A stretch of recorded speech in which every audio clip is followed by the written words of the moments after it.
Are we live? Yeah. Okay. Well, I'm gonna give you that in a minute then. Once we get going. Once we get rolling. Good. All right. We're live. What's going on, D-Bags? Hope you guys are doing well. We're back here again with another episode of the dtalks podcast. Episode 187. I cheated. I looked at my notes. 187 to be exact. My name is Darren. Feel free to connect me at any of the links down below. And if you're new here and you enjoy music, podcasts, comedy, or hooping videos, do consider subscribing. We've got a whole lot of that going on around here. And when you do subscribe, leave a like, hang out with us here in the live chat like you're going to do tonight. Helps us share conversations and laughs like we're going to share tonight with more people. So do consider doing that. Now, before I can get into speaking with my guests this week, I got to talk to you guys a little bit about car insurance these days. Seems as if we're able to do more and more from home. It feels like prices continually keep going up. Everything's getting more and more expensive. So why don't you save some money on your car insurance? You don't got the money to be just wasting bread on car insurance, all right? So Kenosha Auto Insurance, your local agency, can help you save some money in that department. When you shop locally with Kenosha Auto Insurance, you'll see how simple and hassle-free insurance can be. Well, they help you and your family get the best rates. So what are you waiting for? Give them a call today at 262-448-4141. That's 262-448-4141. The website is kenoshains.com. It's on the screen right now. It's also linked down below. One last time, that's 262-448-4141. Give them a call. Tell them Rita Dtalks sent you. The worst that can happen is you're going to get the best rates. Now, all that good stuff out of the way, I'm excited to get to kick it with my guest this week. He's an artist from Beloit. Let's give a wet dtalks welcome to Katana. He is here in the studio. What's going on, dog? Nice to meet you guys. Yeah. Nice to see you. What's going on, man? It's been a minute. I met you back like a year ago, maybe a year and some change. About. Yeah, and you were hanging with. You're still kicking it with your cousin. Yeah, Chris. He was on the show. Chris Goodwin. Yeah. Right, he was. I don't know if is he still doing a lot of the fishing stuff. Or he kind of took a break on that. I think he's honestly gonna pass that down to somebody else that really is interested in it because I just think that he's kind of lost the focus on that. He's more focused on the music and the music videos. Yeah, I know he's been real big with getting his developing his skills, especially with on the video side. You know, he's really been busting his ass. So he's been working hard, and he's been throwing out good deals so that he can get his name out. So I'm definitely proud of what he's doing. Yeah, how is that working with your cousin in a creative sense? You know, it's pretty interesting. I had my cousin on the podcast a while back, and me and him are cool, and we might do some stuff musically. He's a great drummer, but yeah. I'm almost envious that you guys are able to kind of kick it and hang out that way. I think it's probably my best music relationship period because it's like we hop in the studio and it's just a vibe. Mm-hmm. Like it's back and forth. It's like we sit there, we kick it, we'll be drinking, smoking, whatever. Yeah. Giggling, laughing the whole time. It's never tickling anything. Each other, right. Hugging. Right. Maybe a little peck or two. You know, come on, have some fun. Kiss on the cheek, yeah, you know. Come kiss on, the for the homies, homies. good night. Come on, nothing wrong with that. That's cool though. So you guys are able to. It's really it's an overlooked thing, you know. A lot of people, they think like, oh, there's an artist in my area that I like or whatever, and we should collab. And then you get in the studio, and sometimes you don't have those sparks flying. There's no kisses being thrown around. Right? You know? Yeah, it'll go from like you guys can be talking over like Messenger or whatever, Instagram, and it'll be like, oh, okay, so this person makes music. Oh, they make some pretty dope music. You like this stuff, yeah. Right, and then you get in the studio with them, and it's just like. We don't connect on that level, and it feels like it's forced. Yeah. Like you're forcing music, and it's like I don't force my passion. Yeah. It's tough to do. It's tough to do, especially if there's no connection there. But that's good. You've got it with family. That's an even stronger connection, you know. So I applaud both you guys for that. But, you know, a lot of my audience, They met Chris however long ago. This isn't about Chris today. Shout out Crispy Chris. It's not him today. You know, we're here to get to know Katana. We want to know what's going on. You got a lot of tattoos, a lot more than when I met you last time. Yeah.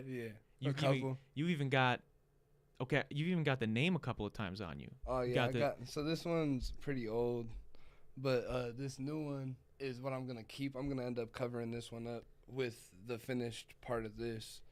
But it's going to be a koi fish. But, yeah, I've just been, I don't know. Where's Katana come from?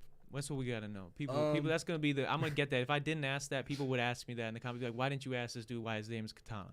So, there's a story behind it. But the one that I really tell people is, like, me and my friend, back when my name was K4T7NA, which is a long time ago. That was your rap name. That was your alias. Yeah, my original rap name was GF Money Sign, K4T7. Wow. And we made this song, and it was called I don't remember what the first one was called. We made 2 songs, and I made a solo song, and then we made a song called Katana, and like from that point on, I was like, why did that stick? Like, why does that name just keep sitting so well with me? And it was like, I always liked the Mortal Kombat character. I always liked swords. My grandpa owned swords my whole time growing up, so it was something that I was interested in. Yeah. And just like, I don't know, he started calling me Katana because I was saying something that day, and he started calling me it. And it just kind of stuck with everybody. I thought it was maybe like gonna be like, I'm just really sharp like that, you know. I'm just really smooth. Smooth. Like, yeah, I thought maybe that's what it'd be. Okay, but that's dope though. Slice deep like a blade. So Katana, we've got So Katana, where does we've got some number integration. Is that you keeping the 47 from before, or what is your affinity towards the number 47? I was joking with you before we went live. There's kind of some jokes about the number 47. So 47 originated when I was in like 7th grade. I found this rapper called Capital Steez, and he passed away in 2012, but his best friend is Joey Badass. Yeah. You know who Joey Badass is? Yeah. So 47 is the balance between your heart and your mind and every decision you make in life. So it's your 4th and your 7th chakra, your crown chakra and your heart chakra. Oh, really? So 47 really means the balance for me in my life. Interesting. Wow. That's funny. That's interesting that you say. I didn't know that was the reasoning, because I know it's sort of a meme. 47 is like a meme where I'm from. Oh, where, really?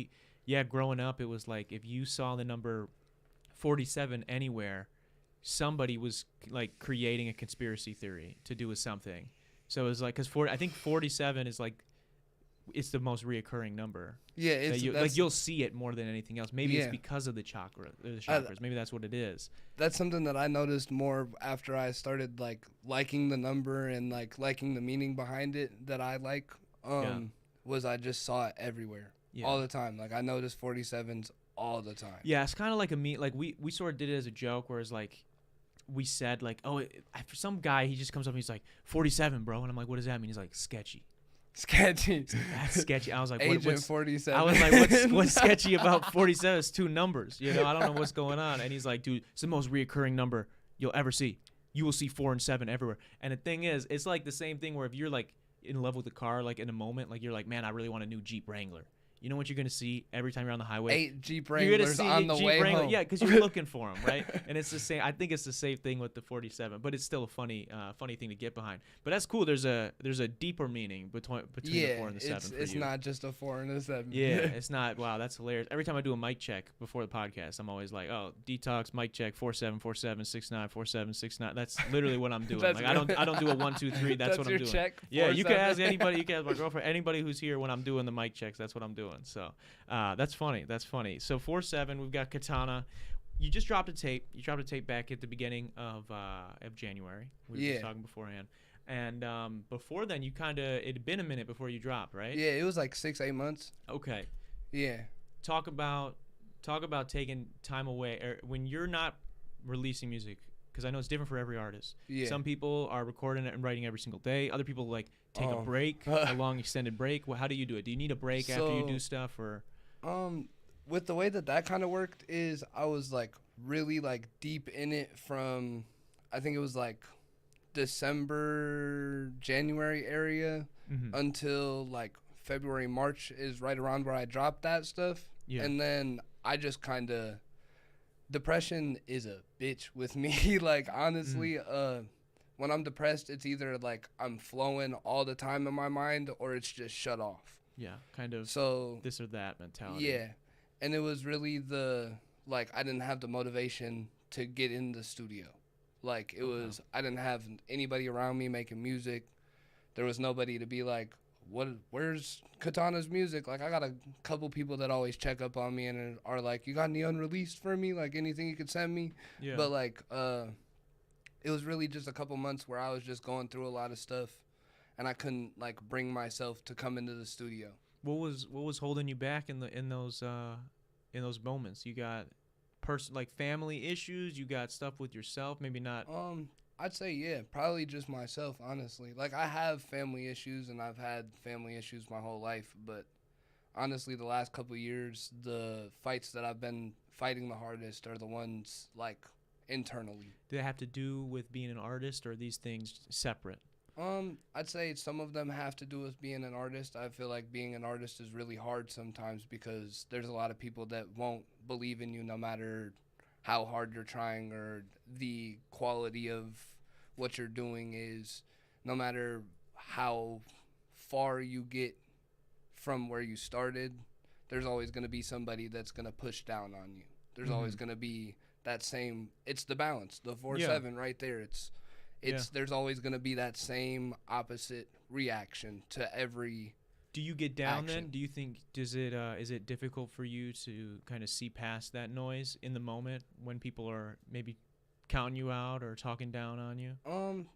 I'd say that it's hard, but at the same time, it motivates me sometimes when it's not like actually like it cuts deep because it's something that I agree with. Okay. Like when you'll get criticism or like people, I guess, roasting you or whatever it is, and it'll be like, that's actually something I need to work on.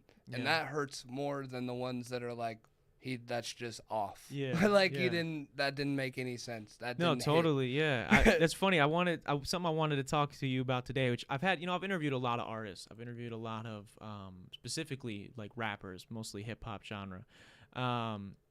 And something we have never done, and I thought it would be kind of fun to do today, is react to some of maybe our hateful comments.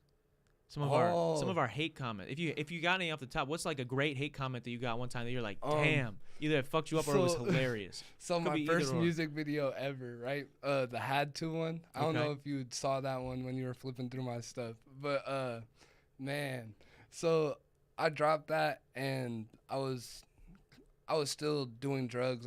I've been addicted in my life. I was going through a lot of stuff, and just in my impulsive ways of doing things, there was guns in the video, and I was smoking and acting a fool. And somebody commented, and he was like, "Those are obviously BB guns." And I don't know what it was about it that made me laugh so hard, because it's like he was like going so into depth about it. Like he was like proving to you why. Yeah, like it was like a paragraph of like, you can see on the pistol like this small inconsistency. That's a NRA donor right? Like there, he was bro. literally like going into every little. Awesome. Good for him, man. I was like, he put time into this. He really studied what was going on in the music video. Yeah. And was like, this is why those were BB guns. Hey, you gotta respect that. Yeah. You gotta respect the hustle. Have to. I got one the other day that made me laugh. It said, what was it? It was like to one of my newer songs called Shots of Loneliness, and some guy, he comments, not every 30-year-old white man trying to pretend, 30-year-old white guy with long hair, beard and mustache, pretending like he's depressed. And I was like, that's a really specific, and he was like trying to say that that's like every white dude with and I just thought the way it was worded was really funny. And I love getting stuff like that when it's just like goofy, you know? Yeah, like you said, sometimes stuff can be hurtful. But when it's like just goofy like that, like it's actually kind of fun. You know, it's something else that's interesting. I got one the other day. I do this thing on my TikTok where every day, just it's mostly just for like the mental, so that I'm always staying on it. Because TikTok, you got to post. You got to consistently post. When you go away for a while, it's fucked up as it is. The algorithm's toxic. It's going to punish you for it. Yeah, it's not going to show you new lose videos. traction. I've definitely noticed. And so about a year ago, almost a year ago, I'm not at quite a year, I was like, all right, I'm going to post. I wanted to post 3 times a day. And for the most part, I've done that. But I was like, at the bare minimum, I'm posting 1 video a day. Right.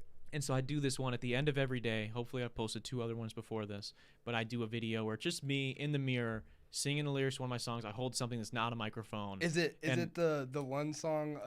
What is it? I do a different song. I switch it up. Yeah, okay. I switch it up depending on like what the newest release is. Usually what I'm gonna do.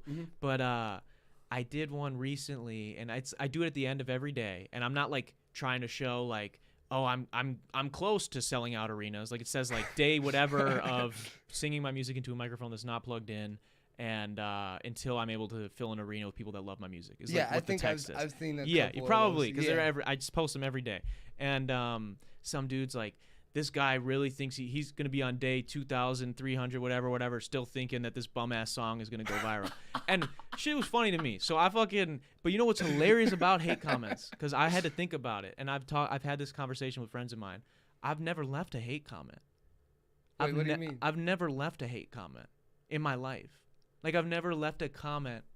I've made a couple jokes. I've made some snarky jokes in comment sections before. I had a TikTok beef a while ago. I made a couple jokes. Yeah, the guy that stole your song. Yeah. I remember that. Yeah, he did steal that song. There's no way. Allegedly, I can't say whatever, but allegedly, right? So I made some jokes in the comment section, but I've never like left an actual like gone up to some artist that has like in our cases, we're not some famous artist, right? Nah. How many followers you got on TikTok? Like a couple hundred, 1,000 or something? I think I almost have 1,000 at this point. So let's say you got like 1,000 followers on TikTok and you post a video, and if I didn't like the song, right? I'm not going to go in and be like, dude, you fucking suck at making music. You should be so ashamed that your mother gave birth to you because of the music you make today. He bombed. So bad. Like, he bombed. But just think about the type of like what mindset I would have to be in to leave that comment, right? That's totally different than being like, man, I'm a fan of yours. Like maybe I've been a fan for a long time, and I'm like, I've been a fan for a long time. This isn't for me. That's even different. That's much more respectable, right? But to be in that state of mind to leave a crazy, wild-ass hate comment like that, these people are not okay. They hate themselves. Exactly. That's the real issue. It's true, and I yeah, it's interesting. But what's really funny and kind of fascinating about it is I've only done it a few times, but anytime I've gotten like such a stupid, like wild one like that, and if they're like a repeat offender, this guy who said that was a repeat offender. He had done it a couple of times. He was spamming my posts. The 30-year-old with the mustache and the beard, depressed. Yeah, he's on all of my comment sections trying to say some dumb shit. And I think it's funny. It's like hilarious. Every day I get to read. I read it to my girlfriend. I'm like, look at this guy said today. And so, but you know what's hilarious is I make one video where I take the comment and then I like respond to it. I haven't seen Jake Photo 5 since. I don't know where he went. We were hanging out every day. He was in the comments. I'll make a video, he'd comment, and then I just acknowledged him, and now he's gone. Where'd he go? Where did you go? They were friends. I don't know what it is. Almost roommates. Yeah. It's funny though, dude. It's hilarious. Like, I don't know. You have to be in a certain type of. I've been very depressed in my life. I've been in very dark places.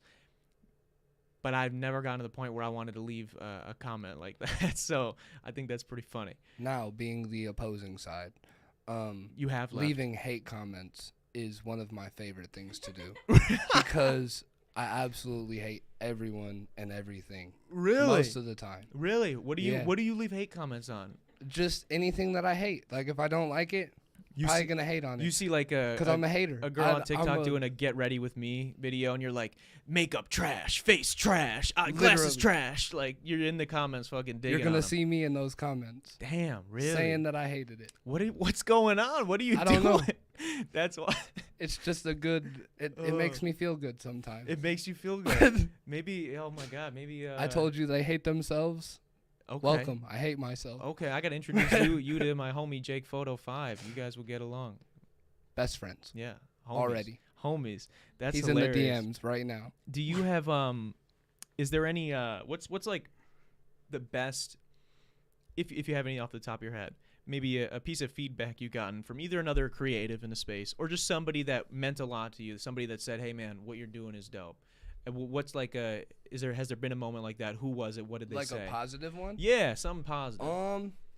I'd say like honestly, the day that my mom said she liked my music was probably the biggest like goosebumps right now just even thinking about it, because she was like, this last tape, she's liked my music for a while, and like kind of on the low side because it's my music before this tape was very like aggressive and just cussing all the time, doing all that stuff, and then I kind of these last like boost from that last three song tape drop to this one was when I kind of like made my switch that I've wanted to do for a while into singing. Yeah.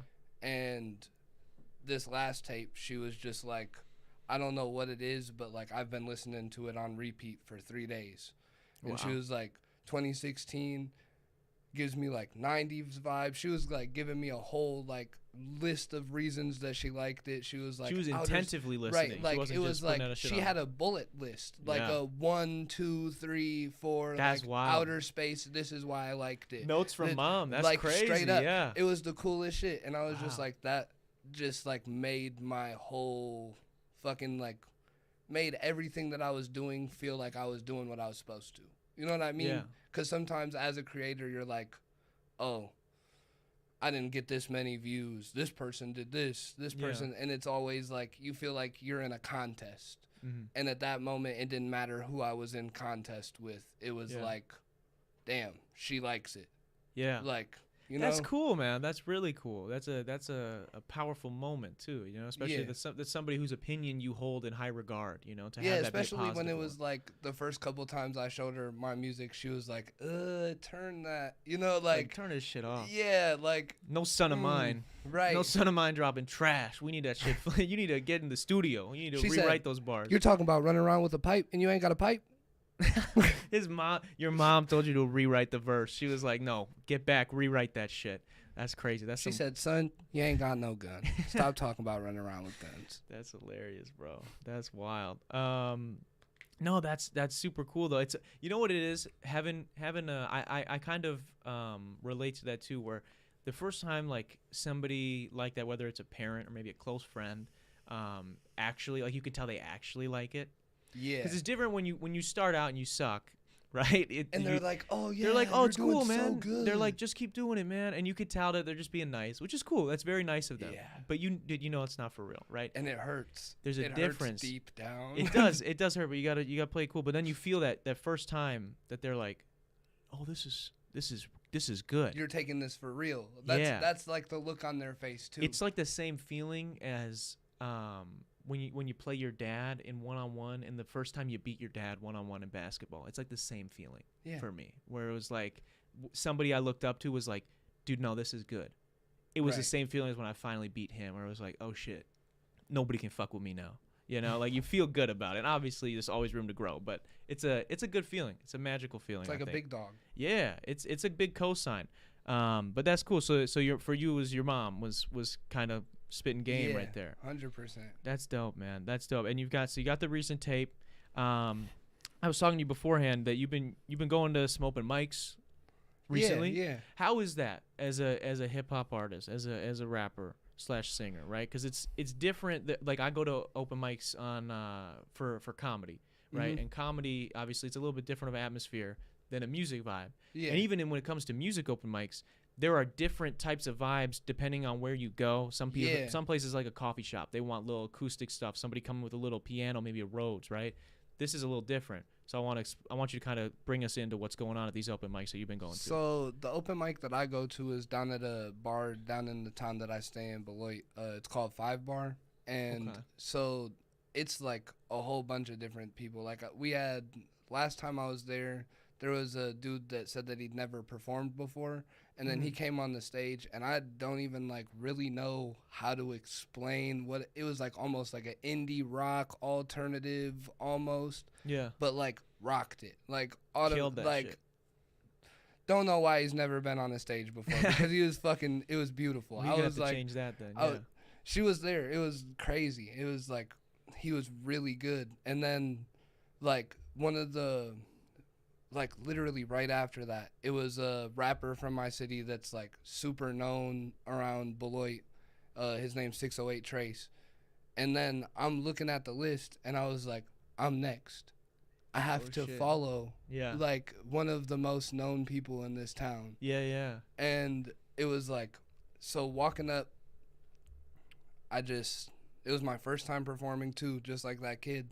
Yeah. And it was crazy. It was just like the lights in your face and like seeing everybody looking at you and like paying attention to you and like giving you their actual attention instead of like just, I don't know, like being behind a DJ booth or something, like playing your music over the loudspeaker. No, it's different. Like, it's a different feel. They're really listening to what you have to say and what your art is trying to get through. And like intently, it was crazy. And like people were vibing to it, and I saw people like nodding their head and like bobbing their arms, and it was just it's a different feeling. I didn't know how to really explain That's it. dope, though. I'm sure it was exciting. I'm sure it was a fun night. It was very exciting. What's the turnout at? What's a place like that? Because I know sometimes the open mics, even if it's like again, I go to like this comedy one every week, and there's some weeks it's a great turnout. There's a lot of like, it's a good mix, right? Where there's a lot of comics, but there's also a lot of people who just came to come see stand-up comedy. Yeah.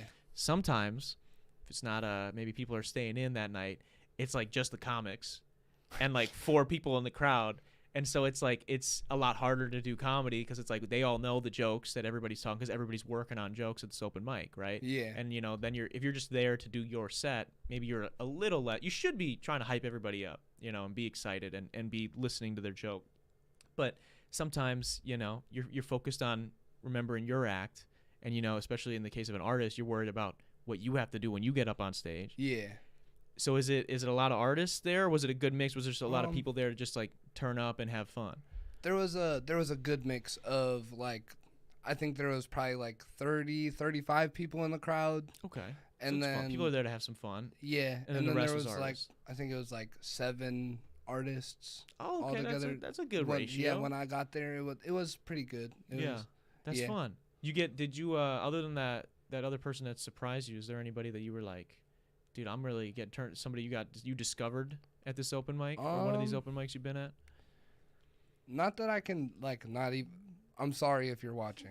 I'm so sorry. Somebody's feelings. The one kid loved him.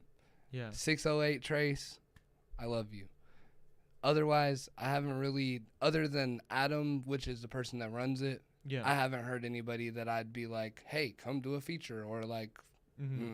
Got you. That's interesting. What do you think? What's it like? What kind of mindset do you have to be in to do an open mic and to follow the person who, like you're saying, is very popular in that city? Because I know that's a big thing again and I'm relating this to comedy because that's just what I've been into a lot recently. And a lot of times with stand-up open mics, it can be intimidating if the guy before you fucking kills. Yeah. Especially with stand-up, because it's like everybody's laughing, right? So it can be intimidating to follow that. But you have to kind of look at it the other way. Where like everybody's already like built excited. up. They're excited. Yeah. So you just have to do well, and you'll be fine, right? Yeah. But it is a little scary because it's like if somebody does really good, you're like, shit. What if I blow now? You play the comparison game. Yeah, you're like, oh shit, am I as funny as that guy? Am I gonna be able to do that? So how is it right before? What's going through your head right before you gotta perform after this guy? I was shitting bricks. Yeah. Because I'm already a pretty like introverted person.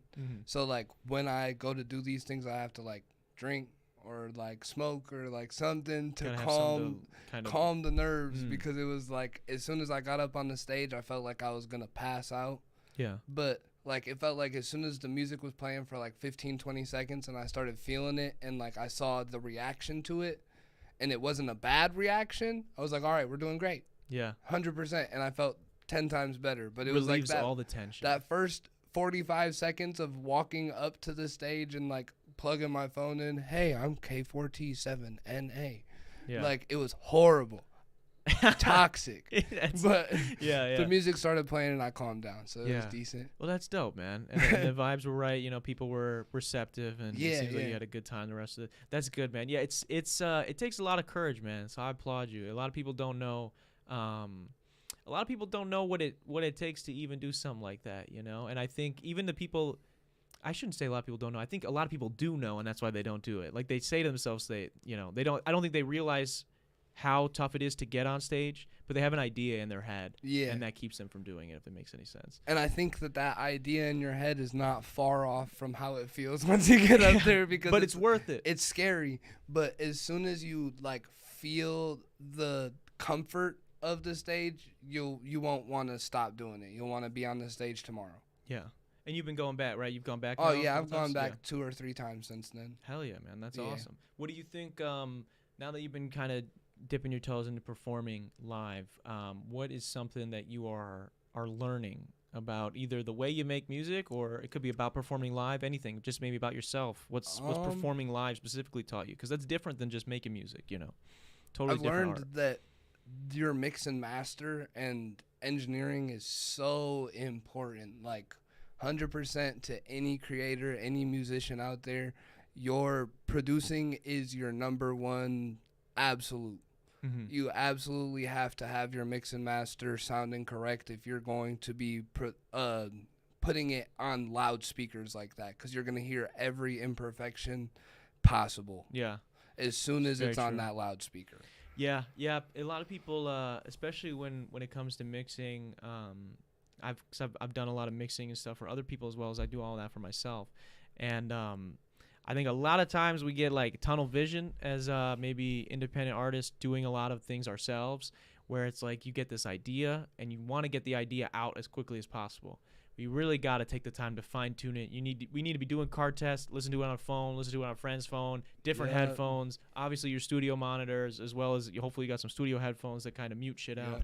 But yeah, it's there's a lot that goes into that. And especially like you're saying, I think that's a very good point of when you get it onto the big stage and the speakers are now, whatever flaw was there when the speaker was this big, and you could kind of hear it, it's here. Yeah, it's a lot bigger now. It's a lot bigger, so you're gonna hear it even more. It's gonna be a lot more prominent. That's a great way of looking at it.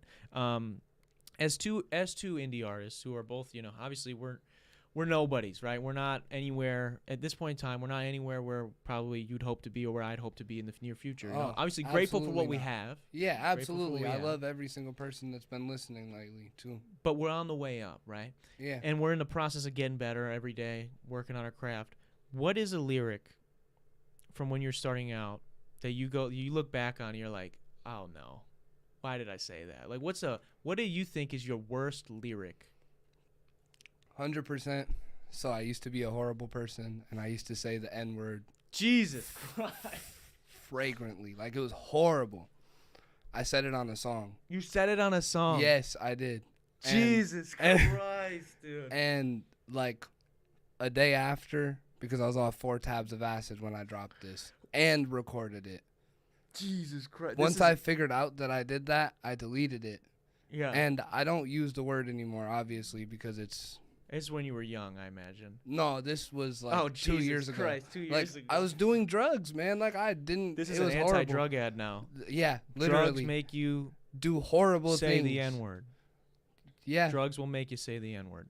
There's your caption. Wow. That's your title that's for a YouTube. Clip. Yeah. Holy shit. Drugs make you use the N-word. Wow. Well, I'm glad you're past that, Don't man. do That's cocaine. not good at all. That's not good. But I'm glad. So that would probably, yeah, that trumps my worst lyric for sure. Yeah, 100%. I was excited to share mine. Go ahead, bucko. It's well, it's not gonna compare to that, but one of my from an early one of my songs, it was a song called Pizza Boy. I was a pizza delivery driver.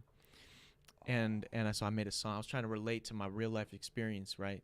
So I think the beginning line of the song is like, I am the pizza boy because I sauce a lot.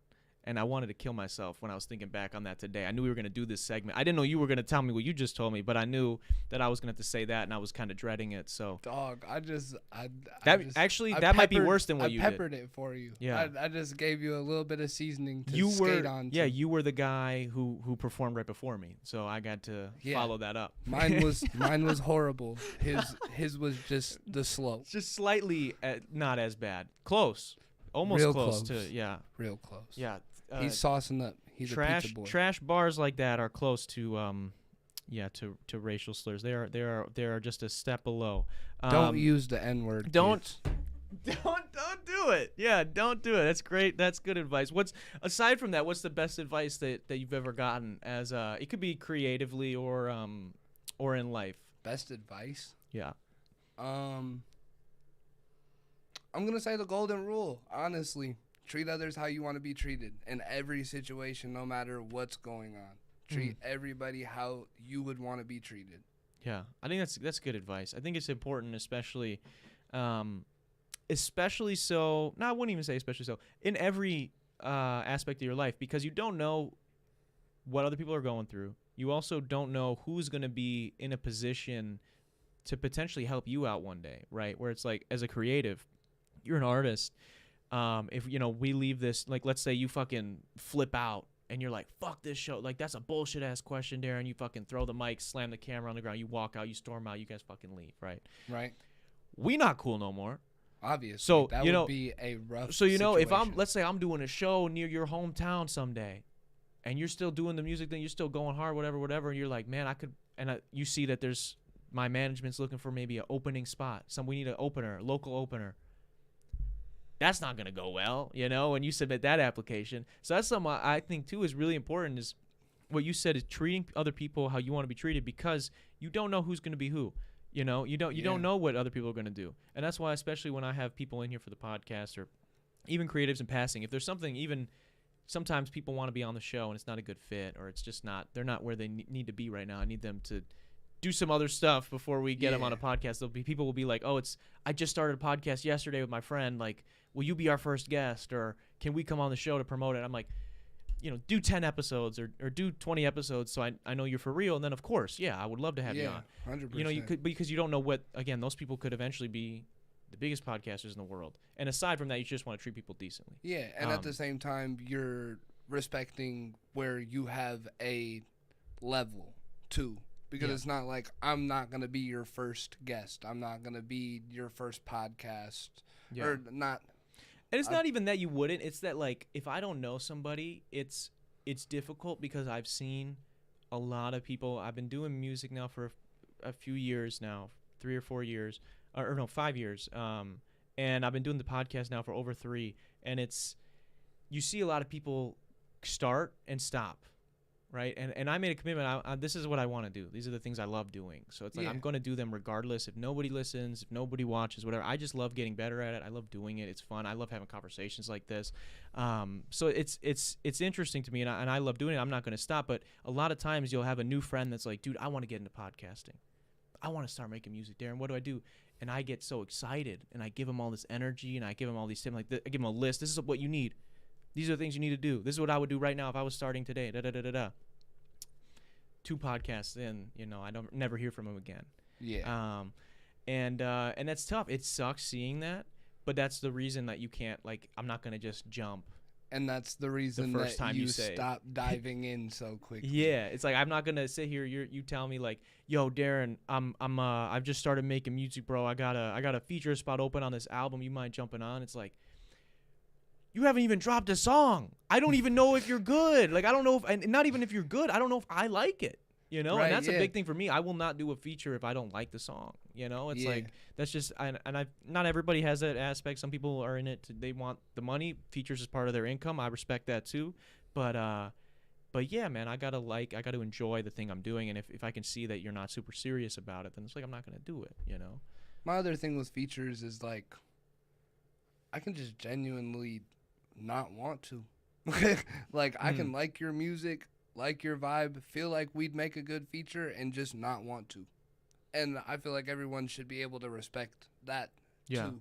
It's like, don't feel like doing a feature right now. I don't know you. You're not paying me for it. Yeah. Any amount of small example reasons, but like, there's certain times where I'm just like, no matter how good he is, how good of a fit it would be, it's like, I'm doing something with what I'm doing right now, and I'm not going to stray away from my path that I'm taking to take this risk. Yeah, that's the thing I think a lot of people don't understand when it comes to collaboration, is there is a, somewhat of a risk in everything. Yeah. You don't know if I'm getting on a song with you, right? I'm attaching my brand to your brand. Right? 100%. And whether or not, and that's just the matter of fact. That's what it is. So if I'm not, and it could be like you said, where it's like, maybe I like what you have going on. I enjoy the music is good. I don't know you. I'm not comfortable with you. I don't know if I can. It's kind of a trust thing. It's like, I don't know if I could trust that I want to be attached to that. And that's totally fair. And I think, like you said, people should respect that. And it's that same thing with like how you were explaining treat others, how you don't know what this person does a year after you make a song with them. Oh, yeah. You could make a song with someone and then they get sexual assault charges tomorrow. Yeah, that's true. And they dropped a song last night, and you're like, there goes my whole career. And they were snitching on themselves in the verse. Right. I was hanging out with this predator offender yesterday. And now the whole internet knows this. That would be tough. I wonder if anybody. You know what I mean? Like, and that's the type of things I think about too. It's like, I'm real careful about who I bring my energy around. Yeah, I think it's important to think about. I wonder if anybody if anybody who worked with R. Kelly, is wondering about that. Or 6ix9ine. Or 6ix9ine, yeah, it's interesting. Yeah, dude, it's wild. Obviously, if you don't know, that's something that I don't think people should be like super penalized for. But of course, the public's gonna look at it how they want to, right? Where it's like, if let's say that situation you just brought up, let's say that happened, right? Mm-hmm. You didn't fucking know. No, absolutely so not. It's not. I don't. As a smart, not idiot person, right? That was a terrible sentence. As somebody who's not fucking dumb. Yeah. I know that doesn't reflect completely on your character, right? But as the masses, as the internet, they are going to, right? And so that's why there's a He risk. was hanging out with them yesterday, which means they were probably assaulting her together. Oh, and you're like, man, whoa, where the fuck did I get roped into this? Yeah. No, it's interesting. I know a guy. I actually I forget the name of this artist. He's like an up and coming artist. He did some podcast. I have a mutual guy that interviewed him, and he actually talked about he had like a falling out with somebody, and it wasn't anything super serious where it wasn't like they got sexual assault charges or something, right? But he had a song out with somebody that they weren't cool anymore, and he didn't fuck with the guy anymore. And this dude did something that I don't know if I 100% agree with it. I kind of have a slightly different perspective, but I respect what he did. He took the song down, chopped the dude's fucking verse off, shortened the song, re-uploaded it, and he used like the same, because you can use the same ISRP code or whatever it is, and you can re-upload it to streaming services and keep your streams and everything, whatever. Yeah. So he took it down. It was off everybody's playlist for a while. It was like his most popular song. He was like, nah, I don't fuck with this dude. I'm taking it off. I respect that. I don't think that's personally what I would do. He kept his streams. That was smart. I mean, I get what you're saying too. That's kind of like a shiesty move.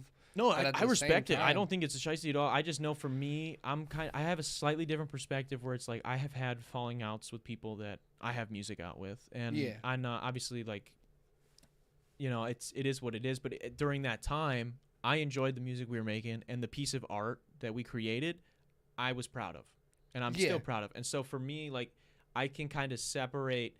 Not saying separate art from the artist. I'm not 100% on board with that, but I am saying I can separate me not being cool with somebody now from the fact that I was when I made that. And I think that moment, if that's all that moment is, that's left of it is that song, I'm cool with that. It's kind of like a capstone, like a little put a pin in it. That's where that is. It's a picture of a moment in time, like me and this person did a thing. Yeah, and it's not any love lost or any hard feelings. It's just like, and we got a song, and that's what it is. It's not gonna happen again, but and it's not exactly. It's not gonna happen again. It's not indicative of the person I am because I did a song with this person, right? So it's kind of it's a fine line, right? There's like a balancing act to be had there. But I think it's interesting the different perspectives people have on that specifically.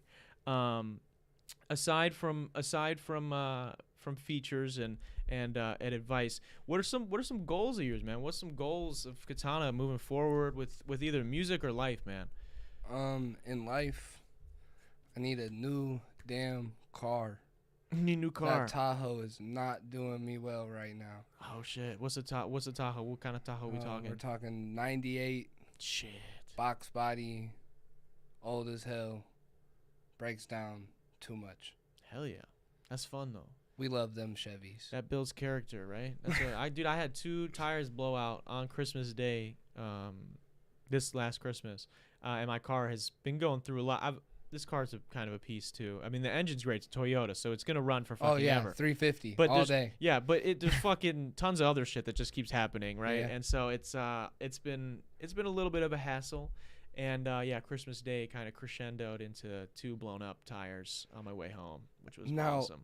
I've seen 1 blown tire, but how do you blow 2 at the same time? So not at the same time. I blew 1, I changed it, and then the same one I changed blew. Yeah. Way. Yeah. The spare? Yeah. So Jesus. Yeah, it was just like I guess I was bad last year because Santa was he was not happy with me or whoever the fuck was watching over.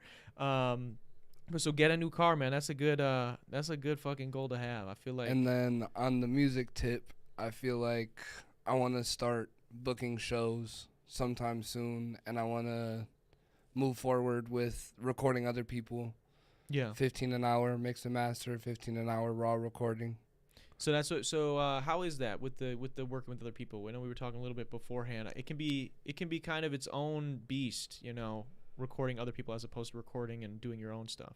Yeah, but the thing that I've been learning recently about recording other people is it shows me a lot of the inconsistencies in what I do as well, because I see them making mistakes that I make, but I don't see them while I'm making them because I'm in that first person gotta do it.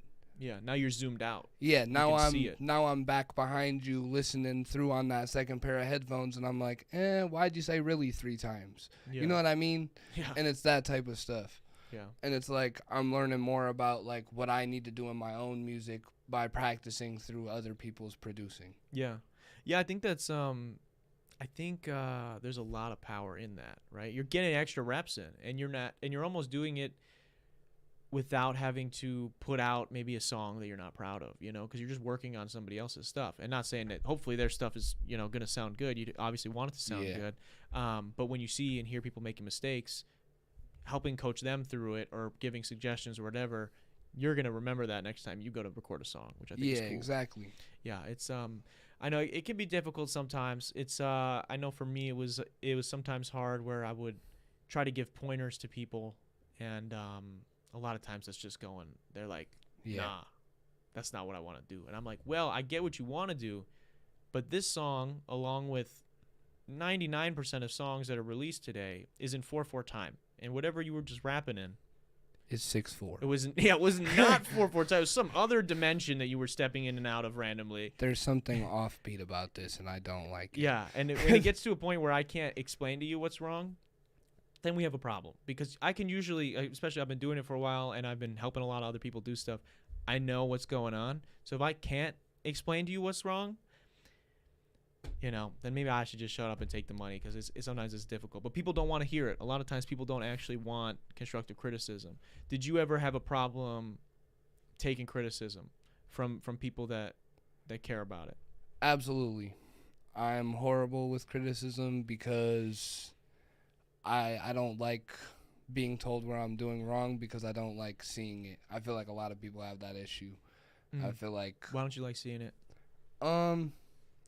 Because I don't like admitting that I'm actually doing something wrong when that sounds stupid, but it's exactly what it is. I don't like admitting that I'm wrong when I'm wrong. That's literally it. Yeah. I get it. Hey, we're all there. We're all there. I know for me, something that makes it difficult for me to take criticism, and I think a lot of people that have, if you've accomplished anything in your life, it could be, I'm not saying even just creatively, it could be in athletics, it could be in academics, it could be whatever, where you've been counted out or told that what you had going on wasn't good enough, or people just didn't get your idea or whatever it was, and then you showed it and you were right? Like everybody told you were wrong, and then you turned out to be right. It's really difficult to take criticism after that, especially from some of the same people, and they might be right though. That's the thing where it's tricky, because it becomes very hard to distinguish when they're actually giving you good criticism or when this is the same. Like, how do I know this isn't the same thing? So I've talked about this. I talked about this a long time ago on the podcast, I think. I did a live show a while back, and the venue, like a week before, fucking bailed on. They had like a stage and a PA system. They had their own stuff that we were supposed to be using, just plugging into. And like a week before, they tell me that, we can't get that. We loaned the stage to a band and we can't get it back. And also our PA system is with the stage as well. So you're gonna have to figure that out. And so, like, people close to me, people that were going to be performing with me, everyone's like, well, we can just perform. Like, it's fine. Like, we'll just perform wherever. And there's nothing wrong with performing on the ground. There's nothing wrong with that. But for what I wanted to do and the image that I had fucking set up for the show and all of the things, we had like some skits set up and all these things, it meant a lot to me. It was very important that we had this stage, because I knew how many people were showing up. We had like 250 people end up showing up to this fucking show. If I'm performing on the fucking ground, I'm 5'10". Short kings out here, but like nobody gonna see the show, like nobody, the front row gonna have a blast. Everybody else gonna be like, that was kind of lame, so it was very important to me that I got this stage done. And a lot of people around me, especially even people that were gonna be performing with me, were like, dude, I think it's fine. Like, I think you're kind of freaking out about it. And I was like, dude, I'm gonna fucking spend the money and I'm gonna do the research. I'm gonna build a stage. And these people were like, I don't think you should do that. X amount of dollars. Like, are you sure you want to spend that money? Da, da, da, da. I built a stage for like $360. I think it was. I'm trying to remember. It was like $360. Obviously, I put a lot of fucking time into it because I'm not a fucking construction worker. I have no idea what I'm doing.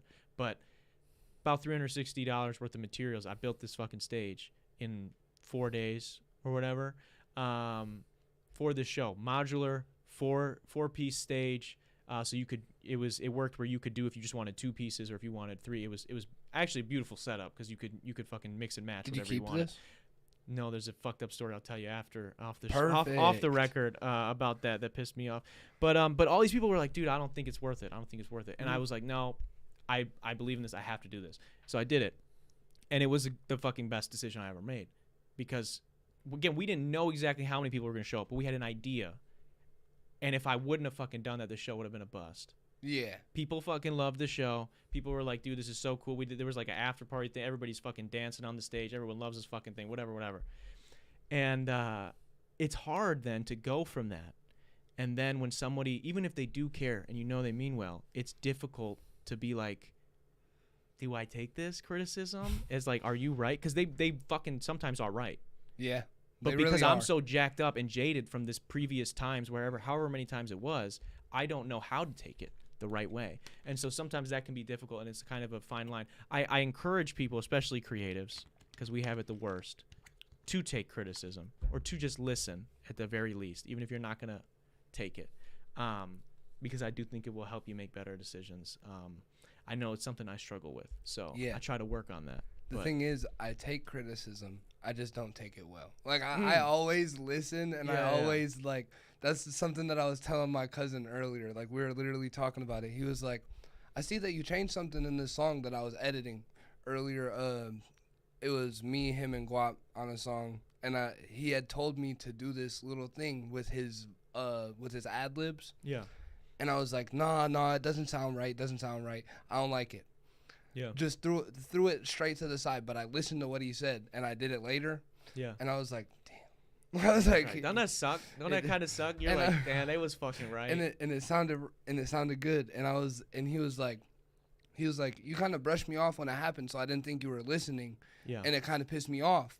But then, like, to come back and listen to it and see that you were listening, you just were in what you were doing and you were paying attention to what you were doing. Yeah. It made him feel better because it was like, you were paying attention to what I was actually saying. Yeah, you did actually hear what he had to say. Yeah, you actually were listening. Yeah, it's important, and that's the thing too. I know I can sometimes be difficult with criticism where sometimes you're just not in the right mindset to hear it. I forgot the piece of advice, or who the podcast was that said it. Somebody, it's somewhere. It's a famous quote.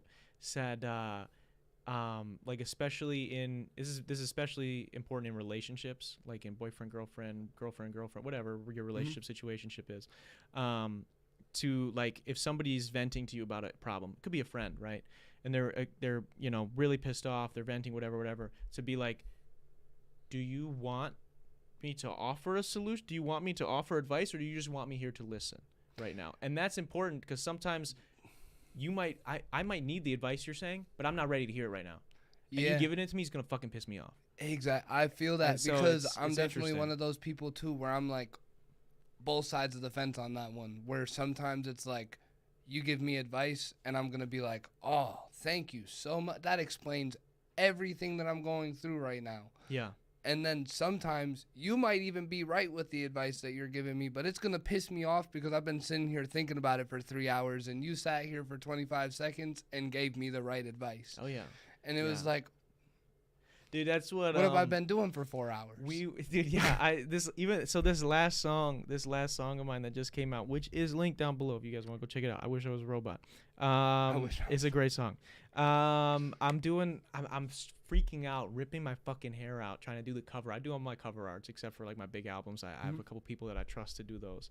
But I do the cover arts for those, and I'm fucking sitting there pissed off because I can't get this like platinum. I want the song cover art needs to be like platinum. It needs to be like metal looking. Yeah. And I'm like, because I am a robot. Yeah, and I can't get it. I'm like, what's going on? And I do a lot of Photoshop stuff, and I'm like, dude, I can't figure it out. And I'm watching these tutorials. There's no tutorials explaining exactly how to do it. And my girlfriend comes in, and like in 10 minutes, she's like, why don't you just take this and do that.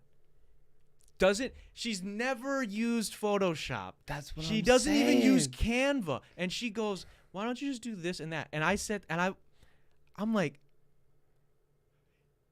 you can't. And my fucking does not compute. My brain is shutting down. Error I'm so 404. Mad. I'm so mad, but she's so right. And I'm like, okay, I don't need this right now. I need a couple minutes. And I tell her that I'm like, I need a couple minutes because I know I can like just blow up. So I'm like, I don't want to blow up. I was like, just give me a couple minutes. She leaves. I fucking do exactly what she said. I go get her. I'm like, hey, come look at this. Thanks. Yeah, exactly. And I'm like, thank you. You were right. And it's crazy. It's wild though. Sometimes, you need to be. That's why people, you do need to take criticism. You need to listen to what people, especially people that care about you, because that's the difference. If fucking Jake Photo 5 that we were talking about earlier in this podcast, he comments some shit like, yo, the mix is trash. Your face is trash. Whatever trash. Fuck him. It don't matter, right? But if your mom, whose opinion you care about, or it's your girlfriend, or if it's a friend of yours that actually likes your music, and she says that shit sucks, it sucks, dude. Yeah, and you might not want to hear it right now, but you have to. And so it's important. Stuff like that I think is very important. We are, Jimmy kind of gives me the hair flip. We got a couple comments in here. Salvador says about your car situation, get a Kia. Don't do it. I can't come out here if I get a Kia. Kia. If you come out here, no. Caleb says, I totally agree with Darren. That's why I'm actually an advocate of getting tattoos for certain people in your life. Even if you end up moving on from them, it's still a beautiful snapshot. Yeah, I think somebody else has something who was talking about that too, that gets a lot of tattoo, a famous person. But yeah, I think when I was talking about the songs thing and how, yeah. And so I think that is interesting. But yeah, dude, what else is going on now? We've touched on quite a bit. We touched on the new releases, especially the open mics, working with other artists, receiving feedback, our worst lyrics. What else is going on in your life? What else do you want to let the people know? We're back on the aggressive rap shit. I got a tape coming with Guap and Crispy soon. I don't know if it's coming out on my birthday, but be peeping for February. That's definitely happening. Sometime in February, I'm dropping a tape with. Is Mom gonna like it though if it's aggressive? Absolutely fucking not, and I'm sorry, Mom. That's awesome. Any questions for me, man, before we end up rapping here today? Oh, you're rapping on me? We're at the hour mark. Unless you got something else you want to get off your chest. We're rapping? We can. If you want to rap, we're freestyling? You can freestyle also. I'm not going to stop Both you. of us? I'm not going to freestyle. Together? This is my podcast. This is when I'm wearing my podcast hat today. Okay? Oh, you're wearing There's a difference.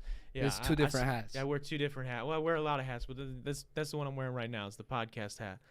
I would convince other people to freestyle before I did it. So I can freestyle if you want. Oh, you want to freestyle? Yeah, I really can. Okay. Do you have a? Do Is you that have a good beat? way to end it? Yeah. Do you have a beat, or you just want to go a cappella? And No, I apologize I don't if I wanna give do you acapella. a Charlemagne the God reaction. You can't get mad at me though. No, I love it. That's great. Okay. Okay. Okay. Let's do it. Okay. All right, give it to him. Do Yeah. you want a beat? Yeah, let's do a beat. Okay. I don't know if we can hook it. I don't think I can hook it up into the computer. Actually, I might be able. You have anything that's like you can email it to me and I can pull it up. I can download it and play it, so it won't. I could play it on the phone too. Yeah, you got an instrumental. Yeah, that'll work. Go ahead. You got an instrumental that you like? Just go for one. Just a fucking YouTube beat. And Yeah, what do you that's want? fine. What's the style? What style are we talking? Let's go for Detroit. Detroit something. Okay. Yeah. Detroit type rap beat. All right, I'm gonna get you. Can hear it. You can tell me if this is the one you want. This got. All right, I'm gonna scroll down so it's not one of these super popular ones. This one's only got 6,000 views. There we go. Let's hear it. You like this? Yeah, we can go. Okay. We out here. I ain't from LA, but I stay awake, and you know that I'm yeah, I just slip a fofo. I don't give a fuck about nothing. I'm on low. Yeah, always moving solo, always on my dolo, always with my rolo, always keep my pogo, always bounce like pogo. Yeah, I always bounce like pogo. I'm always dressed in polo, I don't like designer, yeah, I always do the no-goes. That's a show, that's a no-show. Katana, yeah, that's really a no-go.